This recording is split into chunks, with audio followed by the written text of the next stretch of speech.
Hello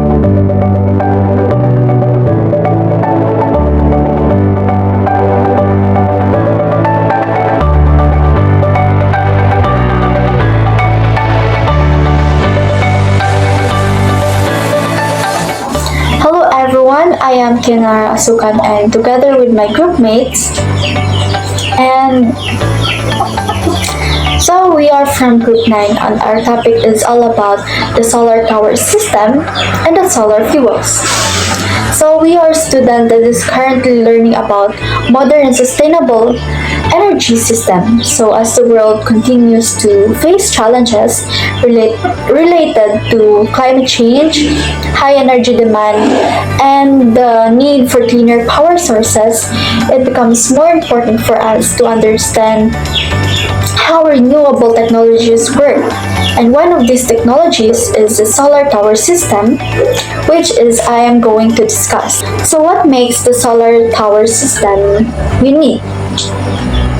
So, the solar tower system is unique because they can store heat in special materials like molten salt, allowing them to produce electricity even at night or even the weather is cloudy. So, this makes the system more reliable compared to some other types of solar energy. So, in my report today, I will explain how solar tower systems work, their main components, their advantage and limitations, and why they become an important part of future of clean energy. So, the solar tower system.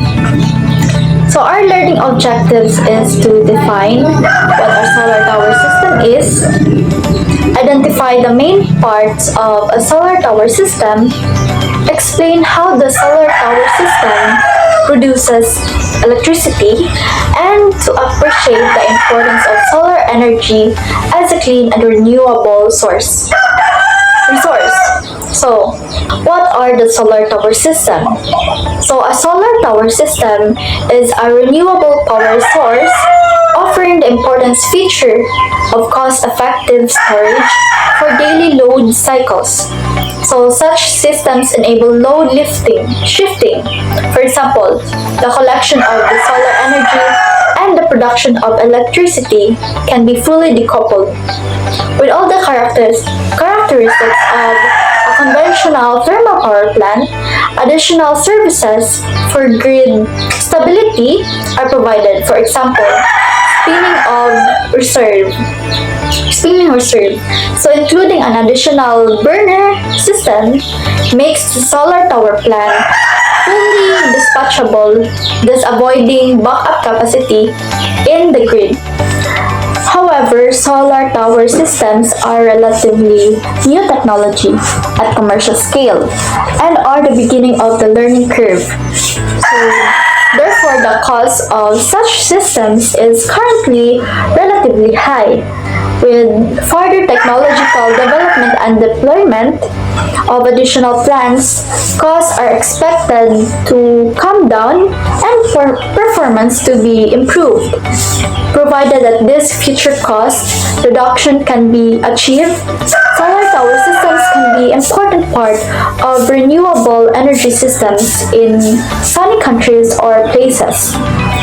So, here is the scan of a solar tower system in this figure. And also, solar tower system or the STS, also known as Central Receiver System or CRS. It is a class of concentrated solar power systems which is one of the most efficient ways to capture and transform solar irradiance into thermal and eventually electrical energy. So one of my examples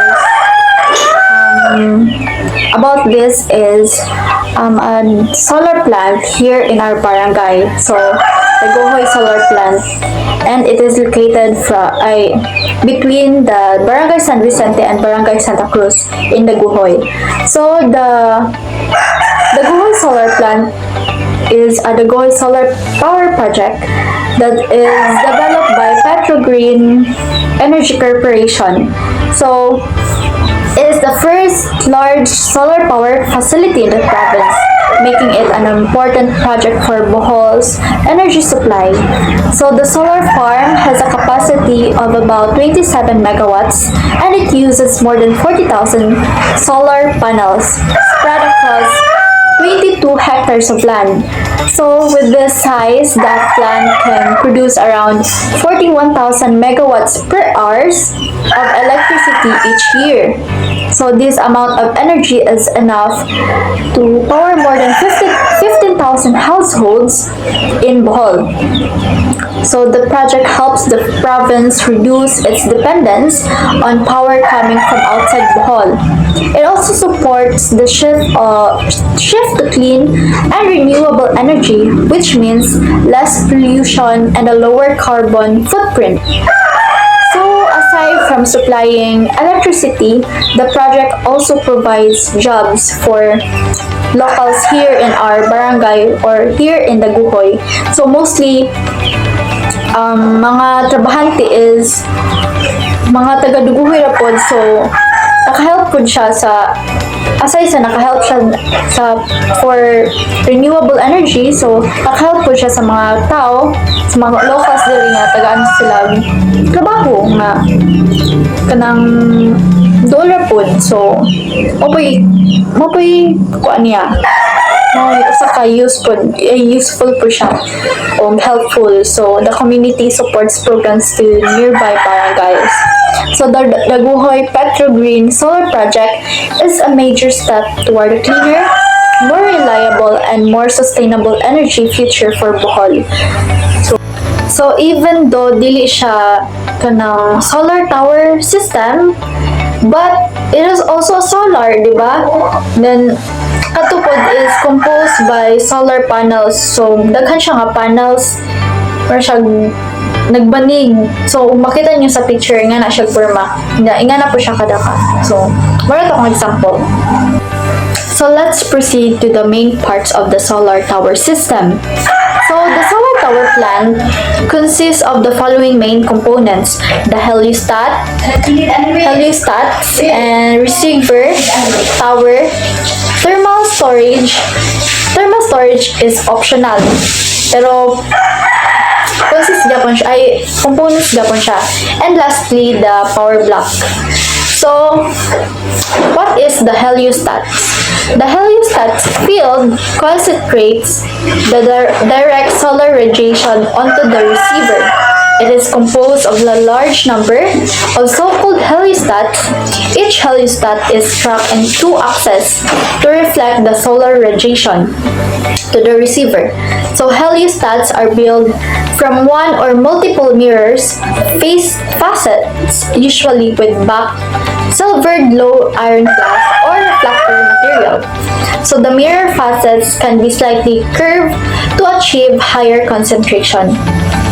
So next is the receiver. So the receiver absorbs the concentrated solar radiation, thus reaching high temperatures.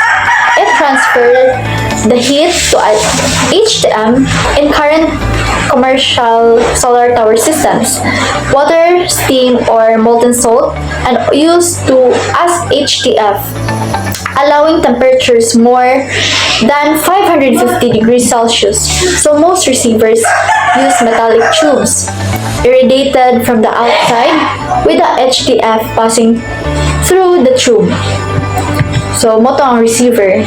So, next is the tower. So, the tower is necessary to install the solar receiver in a suitable height.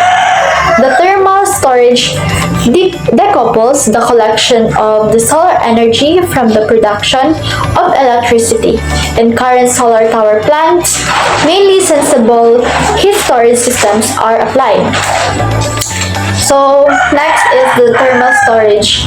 The storage is charged during solar operation by the oversized solar collection system. With no or insufficient solar energy is collected, the storage is discharged to power the thermal cycle for electricity production. Lastly is the power block. So the power block is a conventional thermal power block, namely a Rankine cycle with superheated steam. So the design of the power block is adapted to the specific operation conditions of the solar system. Wet, dry, or hybrid cooling techniques are applied for the condenser section. The actual typing rating of a solar tower system is in the range of 100 to 150 Wm with storage capacity for about 10 H of full load operation. So, muna to ang mga main components of a solar tower systems. So, let's proceed to the next question. So, how does a solar tower system produces electricity? So, the solar tower SPT system is arrangement of a heliostat field, a central receiver, and a power conversion system. A solar tower or a SPT system can reach up to 1000 degrees Celsius, enabling much higher power conversion efficiency. It also can supply low-price energy compared to the parabolic dish and through collector systems. Additionally, a SPT system can mesh with existing fossil fuel plants, which enhances acceptability in large-scale power generation. Incident rays from the sun get mirrored from the heliostat to a central receiver. The tower receiver absorbs the reflected radiation from the heliostat and supplies it to the working fluid as heat energy. The heated fluid is then used to produce steam through a heat exchanger. For the steam cycle, direct generation of steam is also possible by employing water as working fluid. For gaseous fluids, such as air, high temperature gas is used in the Brayton cycle for power generation. So, that's all sa ako ang topic. So, the solar power system. Mora to, and thank you sa